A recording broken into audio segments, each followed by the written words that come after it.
iki video anu ya.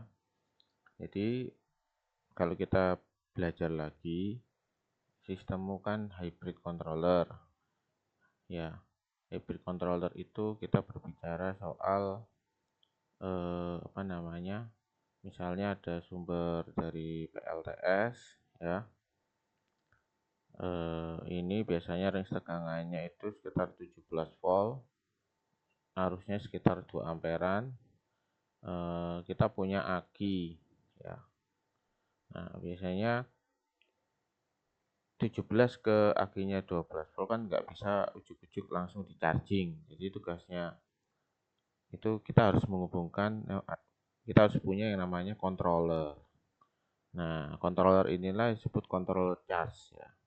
Jadi ini domain ini adalah pekerjaan skripsimu. Pekerjaan skripsimu ya. Di sini harus paham. Di PLTS itu tidak bisa langsung bypass ke sini. Ini nggak boleh. Ya, karena level tegangannya gede. Nah, oleh karena itu ini harus masuk ke controller dulu.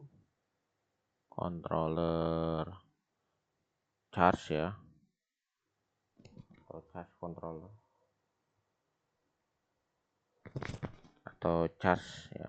Charge controller bahasa Inggris ini ya. Nah, dari sini dia akan bisa langsung charging ke baterai. Kenapa kok memerlukan charge controller? Jadi tugas charge controller itu yang pertama, satu adalah melakukan kontrol charge ya. Kontrol untuk arus dan tegangan charge yang masuk ke baterai ya. Jadi fungsinya ini ke baterai satu. Yang kedua adalah untuk proteksi. Nah, proteksi di sini ada dua. Satu proteksi over charge ya, atau over voltage nggak apa-apa. Nah, apa itu over charge? Misalnya kita punya power supply. Ada power supply, katakanlah kita pakai 24 karena baterainya 12 volt ya. Itu 3 ampere. Kita ingin melakukan charging ke baterai.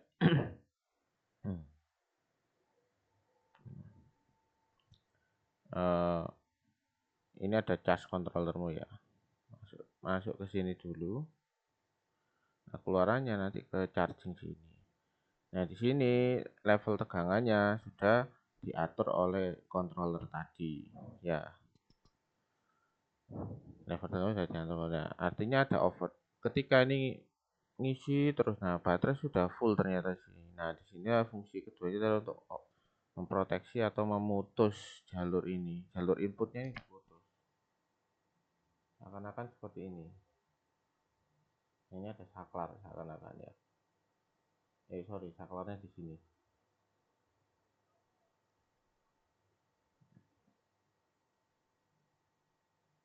Nah, ya.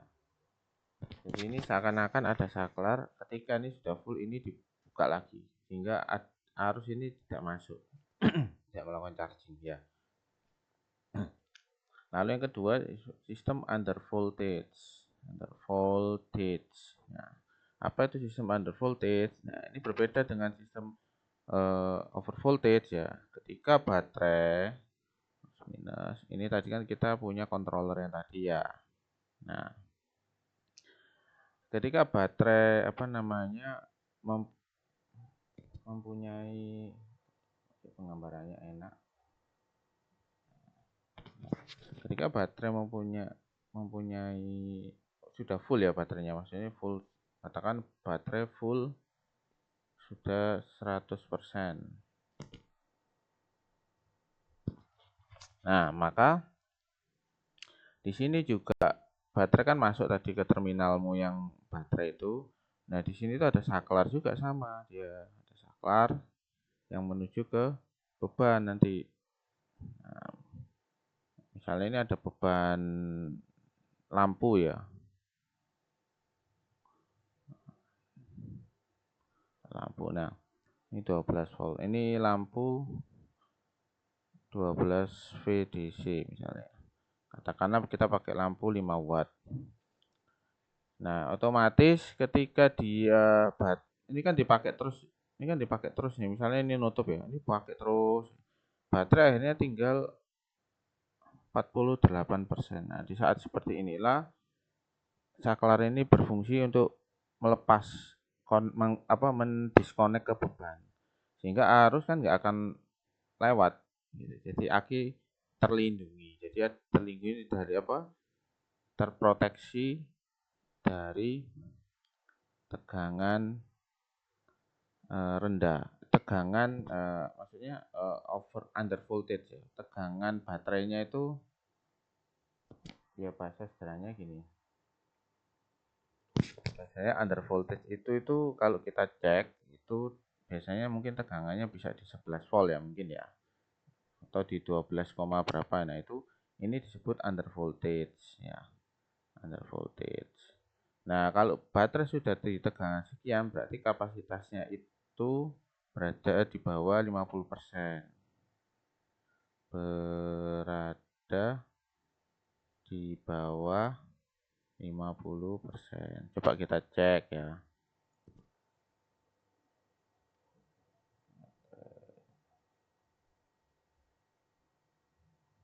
State of charge with baterai.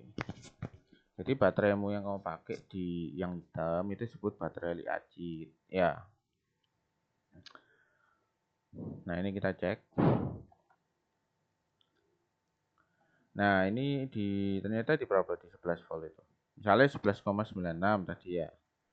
Nah, ini ternyata ini 11,96 volt, maka kalau kita lihat tabel di sini, dia itu setara baterainya sudah 30%. Ya.